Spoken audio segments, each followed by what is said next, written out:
Kindness is in short supply, though the pandemic is inspiring more of it than we imagined possible.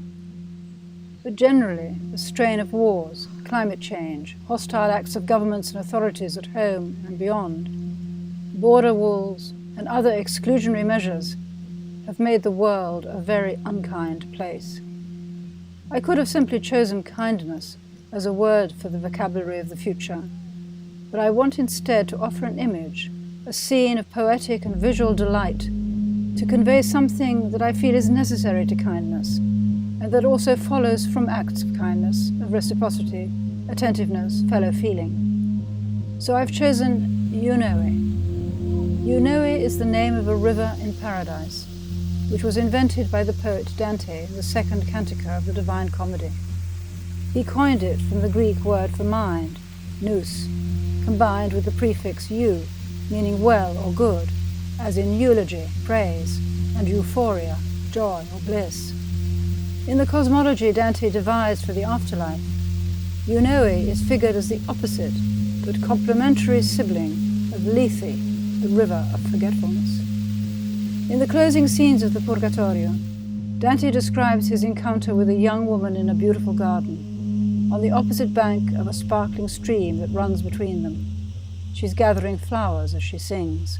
He longs to cross to reach her, but somehow cannot. As they begin to talk, she tells him that Lethe wipes away all memories of sin, while a drink of the waters of Eunoè will restore good memories and memories of doing good.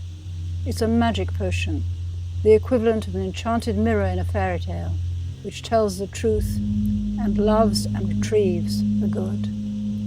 The singing lady, we learn she is called Matilda, then plunges Dante the pilgrim into the waters of Lethe to purge him. Later, the poet's beloved Beatrice tells the singing lady to give Dante to drink of the waters of Eunoè. This dolce ber, this sweet draught, excites such an experience of bliss, he tells us, that he never could have enough of it. He confesses that even if he had more room and more paper to continue writing, but he has run out, he would not be able to express the full extent of the joy. After bathing in the waters of forgetfulness and drinking of the waters of good memories, Dante, renewed and refreshed, is ready to ascend to the stars, to paradise.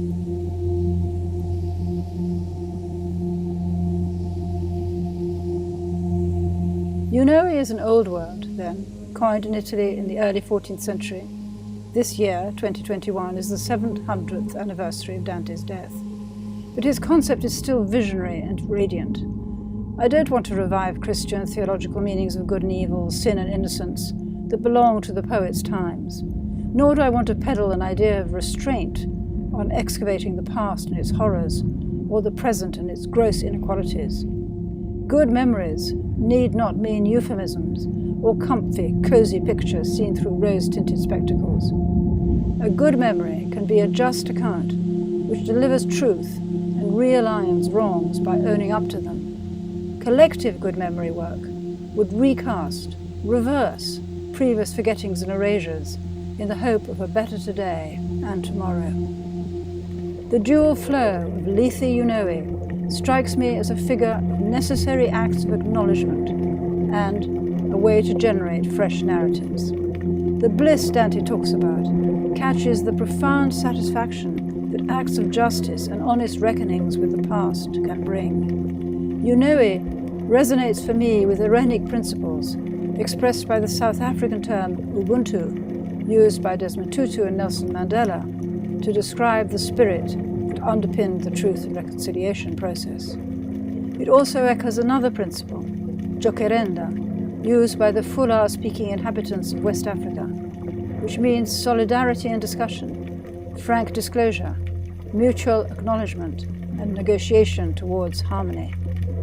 Eunoè can capture a similar ideal, a process of arriving at a good conscience and forming the principles that catalyze such a state for an individual and a community. The river flowing with sweet water and good memories occurs in a linguistic conjunction that I came across when working on the poetry of medieval women in Baghdad. The Kiyan, or singing girls of the Abbasid court, in the 10th to the 12th centuries. They were writing a little before Dante, but the Italian poet may have encountered the ghazals and lyrics of this literary tradition via medieval Spain and Sicily. The word for a storyteller in Arabic, I learned, is rawi, and its root is the same as that of words for watering. To water is connected phonetically to relate, as in telling stories. Narration is irrigation. This struck me as a very happy epiphany. Stories are a spring of ever-flowing water, yes. They bring refreshment, fertility, sweetness, reciprocal sustenance, and reinvigoration. This confluence seems to me to express an ideal philosophy of civility and a politics of culture. Eunoè also belongs in the vocabulary of the future, because this concept of fair-mindedness is cast in the metaphor of water, and fresh water, sweet water at that. In the Anthropocene, the greatest threats to human flourishing are water pollution and drought. The scarcity of water is the spur to mass displacements of people from the global south, and the demand for water supplies lies behind many violent territorial struggles. Even in the most affluent cities of the developed world, water is distributed unequally. In Los Angeles, the wealthy live in bosky, earthly paradises of flowering shrubs and trees.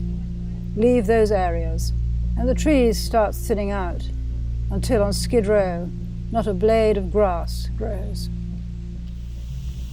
Unlike Kafka, who wrote to a friend, "There is hope, but not for us." Dante's vision of Eunoè, the waters of good memory, communicates the possibility of hope for us all.